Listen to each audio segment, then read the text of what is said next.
And I dare say that you've seen the tremendous reserves accumulated by China, $2 trillion of reserves, which enables it to undertake the kinds of fiscal stimuluses that are also possible in this country. So African countries learned, and they perform better in managing their commodity gains.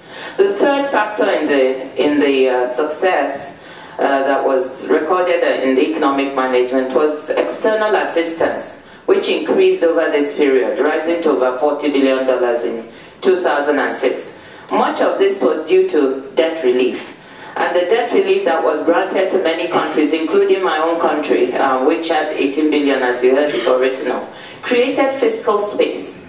It enabled these countries not to worry about the repayment of these debts for those who were repaying some amount, and to focus on directing those resources towards investment and management of the economy. So that was a real gain that was recorded.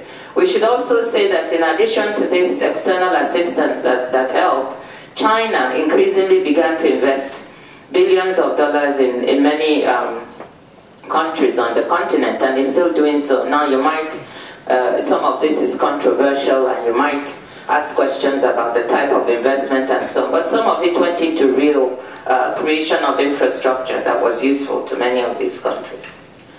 So it's against this backdrop that we finally thought that Africa, now has the platform to be able to manage the economy. Let me also say that on the social side, the political side, in spite of all the noise that you hear about the lack of democracy and so on the continent, there were two things that were happening.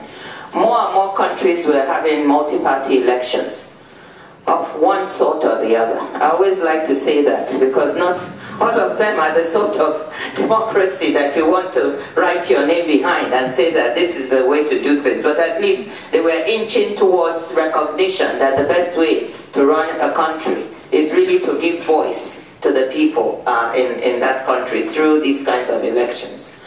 The other thing happening was that conflicts were beginning to diminish on the continent. From 12 conflicts, we're down to about 4. But these are the conflicts that we see are the very weighty ones, the ones in Zimbabwe, the one in Darfur, and so on and so forth, that generate a lot of attention. The one in DRC, for example. So these are big, important countries, and they tend to draw attention. But if you look at it, all sorts of other conflicts in Liberia and Sierra Leone and so on that were generating instability, not just in those countries, but for the sub-region. Many of them were now sort of calmed down.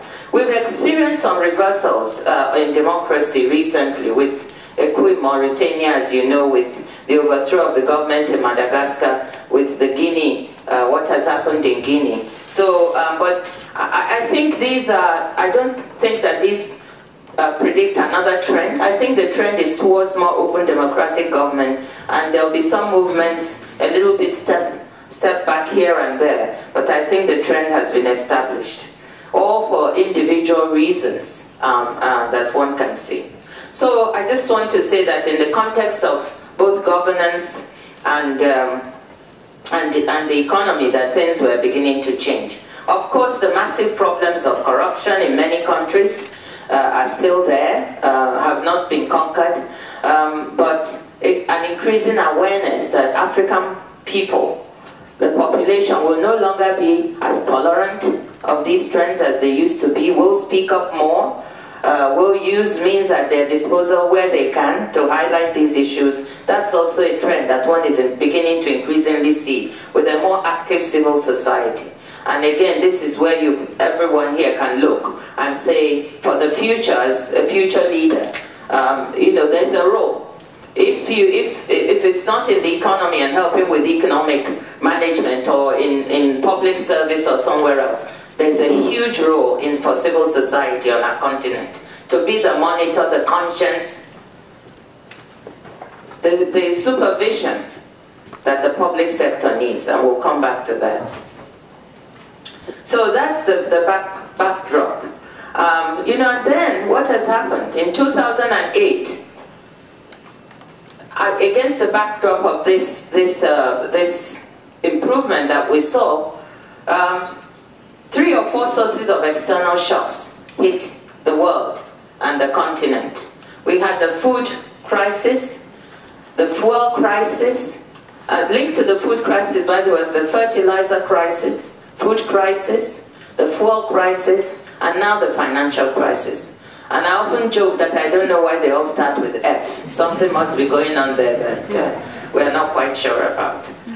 But these external shocks, the fertilizer, food, and fuel are somehow also linked, really hit the continent hard, because in real terms, the price of food went up by about 50% on the continent. As you know, in our countries, in most of the countries, poor people spend 50 to 70% of their income on food.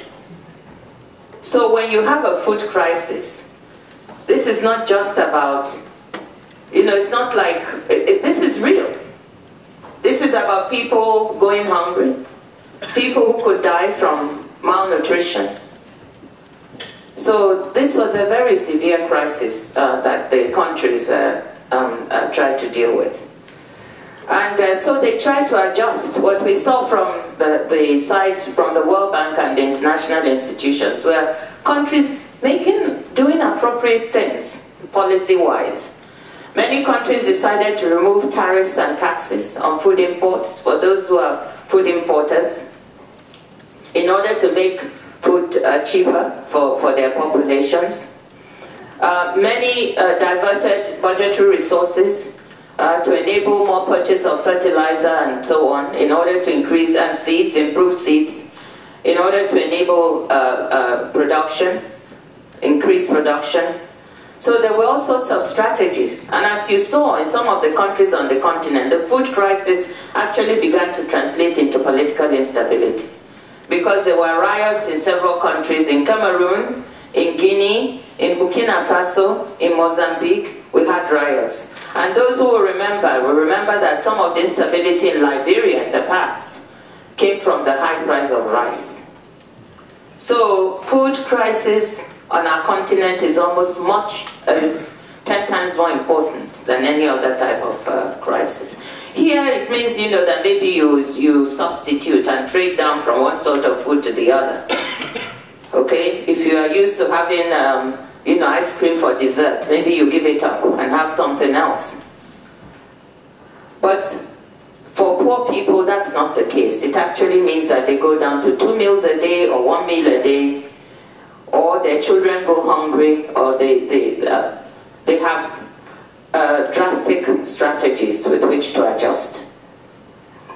So the international community did try to rally around to help countries strengthen the already good policies they were pursuing to weather the crisis. In the World Bank, what we did was we developed a facility, fast-track facility of $1.2 billion with $200 million in grants for the poorest countries to enable them substitute in their budget where they had to where they had reduced revenues due to lower taxes and removal of tariffs.